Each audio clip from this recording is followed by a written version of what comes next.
이번 이야기는 실화 민박집이라는 이야기입니다. 친구들과 1박 2일로 해수욕장에 갔습니다.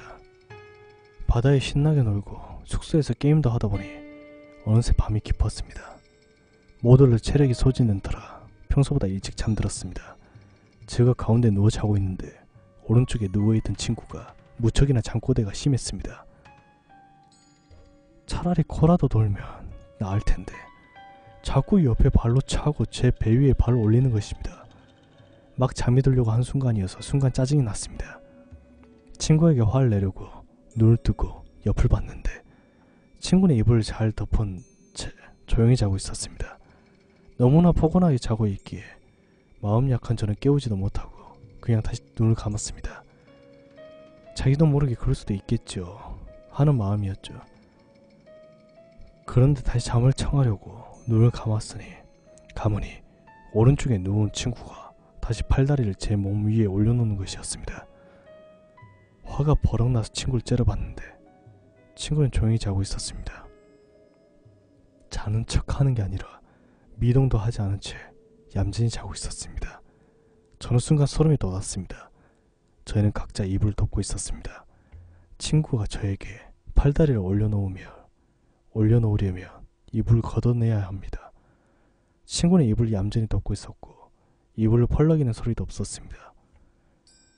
친구가 장난치려면 움직임이 느껴졌어야 하는데 그런 것 없이 어느 순간 제 몸에 팔다리가 올라온 느낌. 상식적으로 이해가 되지 않은 그런 상황에 어찌할 바를 몰랐습니다. 너무 무서워서 눈을 감은 채로 그저 잠들기를 바랐습니다. 꿈이라고 생각했습니다. 하지만 제 몸에 여전히 팔다리의 무게가 느껴졌습니다. 온몸에 소름이 돋아 너무 무서워서 차마 눈을 뜰 수가 없었지만 혹시 친구가 장난치는 것일 수도 있기에 눈을 떠보았습니다. 친구는 여전히 그대로였습니다. 그런데 친구와 저 사이에 흐릿한 형체의 여자가 누워 있었습니다. 그 여자의 팔다리가 저에게 오르고 있었습니다. 여자는 저를 보면서 살며시 웃고 있었습니다. 그것이 저의 그날 밤 마지막 기억입니다. 네, 그대로 기절을 했죠.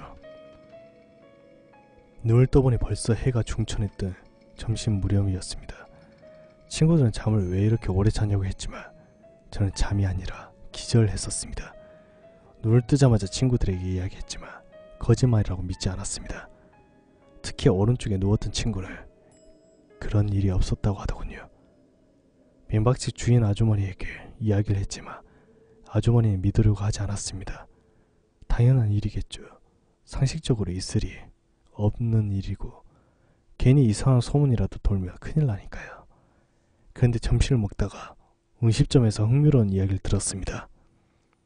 민박집 근처에 사고가 있었다는 것이죠. 사실인지는 모르겠지만 소문을 좋아하는 음식점 아주머니께서 저희가 하는 이야기를 듣더니 해준 이야기입니다. 민박집 근처에 신혼부부가 살고 있었다고 합니다. 남편은 다른 지방에서 일을 해서 돈을 보내주고 부인은 갓난아기와 함께 살고 있었다고 합니다.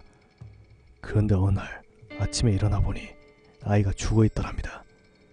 무언가에 의한 압사. 부인이 갓난아이를 옆에 눕혀놓고 잠이 들었는데 실수로 다리를 올려서 숨을 제대로 쉬지 못한 것입니다. 남편은 부인한테 엄청나게 추궁했고 부인은 아이를 잃은 슬픔과 죄책감에 결국 자살을 했습니다. 그런 이야기였죠. 어디까지나 사실인지는 모르겠습니다. 사실이라도 제가 겪은 일과 연관성이 있는지 모르겠습니다. 하지만 제가 그날 밤 본 여자는 웃고 있었습니다. 그 웃음이 왠지 무섭게 생각됩니다. 듣고 김소장님의 이야기입니다.